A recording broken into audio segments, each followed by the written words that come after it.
Bah. Black Phillip Sif, you are wicked. Who's there? She placed a curse on me! Why have you turned against me? I saw it. It's not safe. Not with them.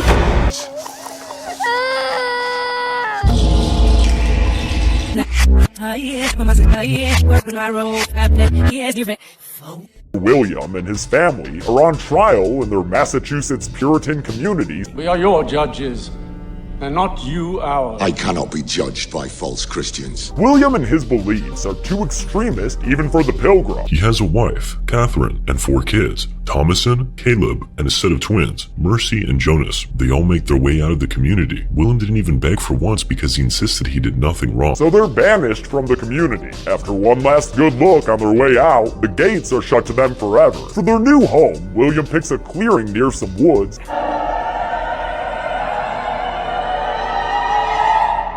The next day, we see him and his family just kneel together and raise their hands to the sky. These guys are Christians from England in the 17th century, and in fact, the reason they were banished was down to some religious disagreement. William and his family have now settled in a secluded land, and they've obviously been here a while as we see that Catherine has given birth to another child, their 5th, Samuel. Sometime later, they built a small farm. Teenager Thomason partakes, praying to God for forgiveness. After her prayer, her mother hands Samuel over to her and she's now playing peekaboo with him outside. It's all going all right until she opens her eyes and she can't find her brother anymore. She immediately starts screaming his name and looking everywhere for him. Sam's apparently been taken by the woods witch, who rushes the baby back to her witch hut among the trees. The witch lays the baby out and puts a blade up to it, killed off screen and then mushed into a baby paste. She uses the paste to rub down her naked ass body and this broomstick looking brand. A week later, with Mother Catherine still in despair, William tells his adolescent son Caleb that he's calling off the search for baby Sam, reasoning that the kid's gotta be dead by now, as dead as the crops they're trying to grow, or the eggs their chickens are hatching. So in his effort to persevere, We will conquer this wilderness.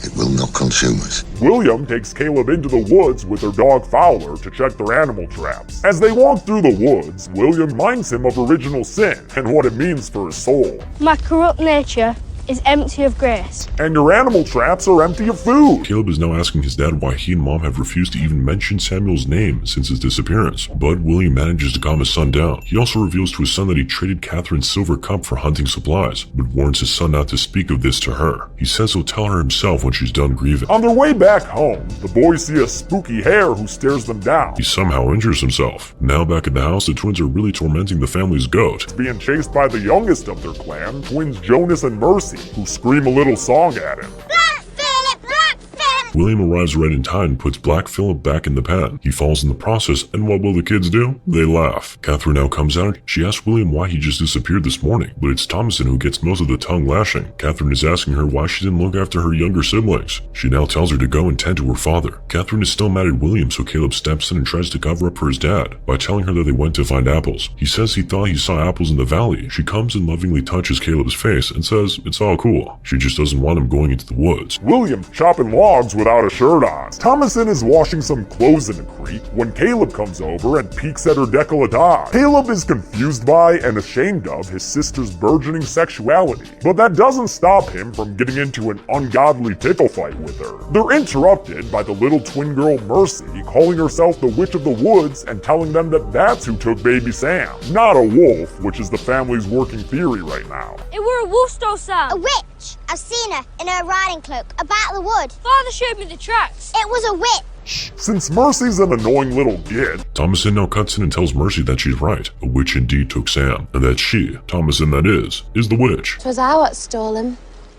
I be the Witch of the Wood. She starts walking towards Mercy, trying to scare her with tales about how her spirit slips away from her body. She goes on saying that the devil asked her to bring him an unbaptized baby, so she offered Sam to him. She tells Mercy that she can make anybody vanish, and she'll make her disappear if she gets on her nerves. Her older brother telling her it's all lies, there's nothing to calm her down. Thomason now pounces on her and tells her she wants to eat her flesh, and she'll do it if she ever says a word of this to their parents. At this point, Caleb intervenes. He gets Thomason off the little girl, and Mercy immediately runs away. Caleb now confronts Thomason, asking her why she said all of that to Mercy. She tells him to leave her. That night, an argument breaks out when Catherine accuses Thomason of losing her father's silver cup. She mentions it was passed down to her by her father. Thomason says she didn't touch it, so Catherine sarcastically asks if the wolf took that too. Did the wolf find a shot too? William, who earlier admitted to Caleb that he secretly sold that silver cup to buy hunting supplies. But William doesn't come clean at the dinner table, and an angry Catherine dismisses Thomason, telling her to go check on why the goats are making so much noise out in the stable. And when she gets to the pen, she sees the hair which William failed to clap earlier. The kids silently listen upstairs. Catherine cries over their looming starvation come winter. She tells William that Thomason has entered womanhood and should be in service to another family in exchange for food. Catherine calls the kids' names to be sure they're asleep, but they stay quiet, even though they're awake and can hear everything. William is not in support of it, but Catherine is insisting in tears. But Caleb's not about to let his favorite sister be sent away like that, so he sets off on a stealthy plan to bring his family some food from the woods. When Thomason catches him in the stable, she insists on coming along, so, accompanied by her and their trusty Fowler, Caleb retrieves a rabbit from the trap his father set. On their ride back home, Fowler finds another wascally rabbit wiggling its nose at him. The dog goes after the rabbit, the boy goes after the dog, and the upset horse knocks Thomason unconscious. Caleb gets lost as the sun goes down. He then goes and finds that his dog is dead. Meanwhile, Thomason comes to and makes her way back home, where she has to admit to her father that she lost another one of her siblings to the woods. Caleb finds himself at the lean-to of that wicked witch of the woods. She's the one who's been making all the trees sing.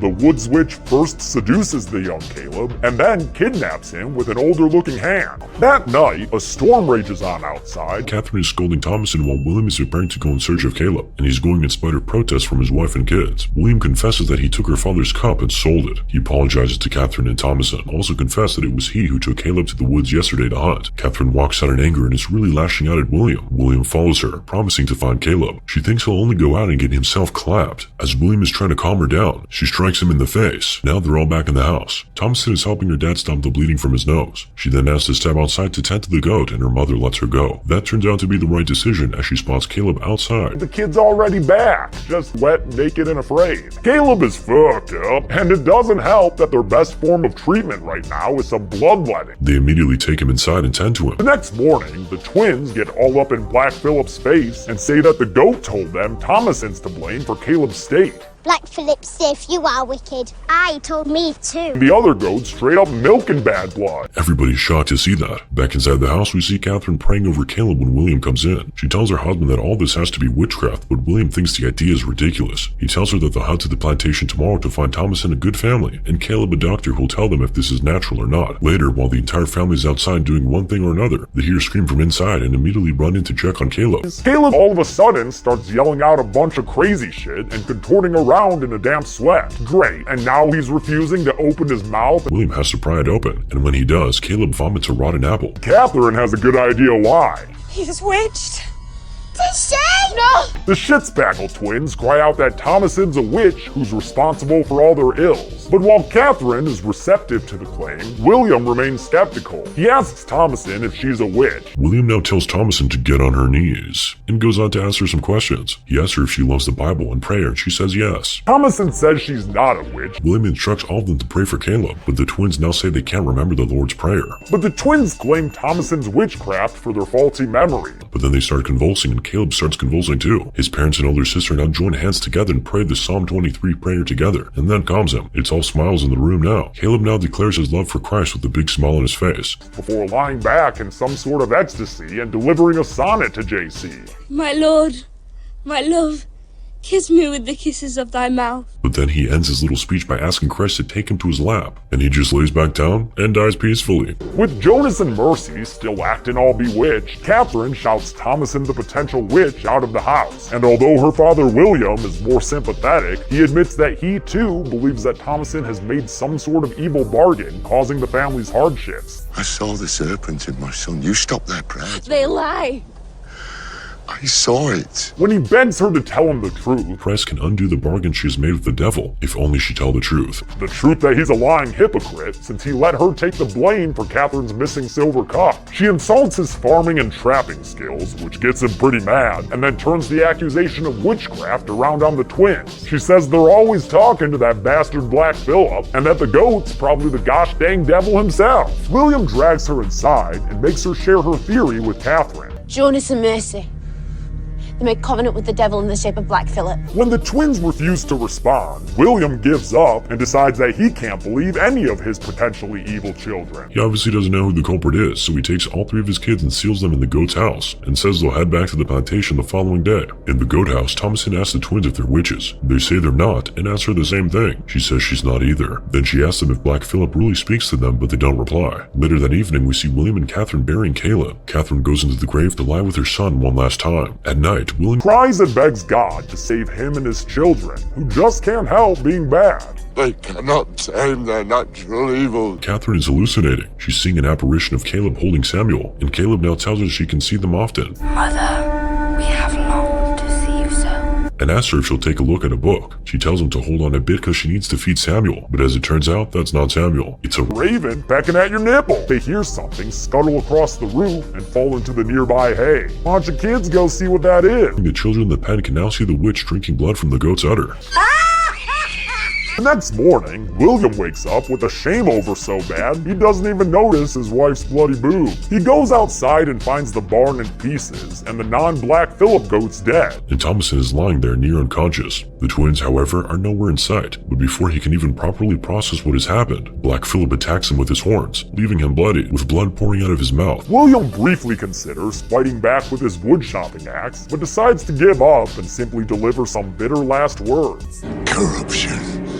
Thou art my father. But the goat doesn't even give him a chance. He drives his head into the man yet again and sends him crashing down for good. Thomason sees this and screams. She slowly stands up and approaches her father. Only to get grabbed by her mother, who is not happy that Thomason's lost her final 2 siblings. Catherine blames Thomason for Caleb's death and says that her pubescent daughter had been seducing Caleb and William. Catherine gets so crazy with her accusation, So Thomason picks a knife nearby and claps her mother with it in self-defense. She does that and just holds on to her for a few seconds before pushing her away and standing up. and with her mom dead, now she's all alone with those scary-ass woods. Thomason now goes inside and sleeps off at the table. She's woken up later that night by a chiming sound. She sees Black Phillip outside and she follows him in and urges him to speak to her like he did to Jonas and Mercy. But as she turns, the goat asks her what she wants. What dost thou want? Anyway, Thomason then asks his supernatural goat what he can give. The negotiations between Thomason and Black Phillip begin. First, he offers her some delicious dairy flavoring Wouldst thou like the taste of butter? and asks if she wants to have a straight-up tasty lifestyle. Wouldst thou like to live deliciously?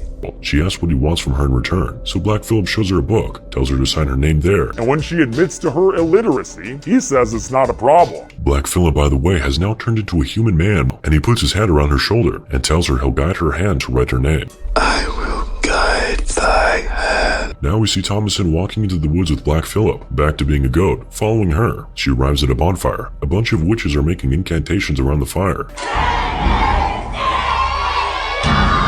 Shortly after she arrives, the witches begin to levitate and she joins them all laughing maniacally. You get to fly too, girl. You get to fly too.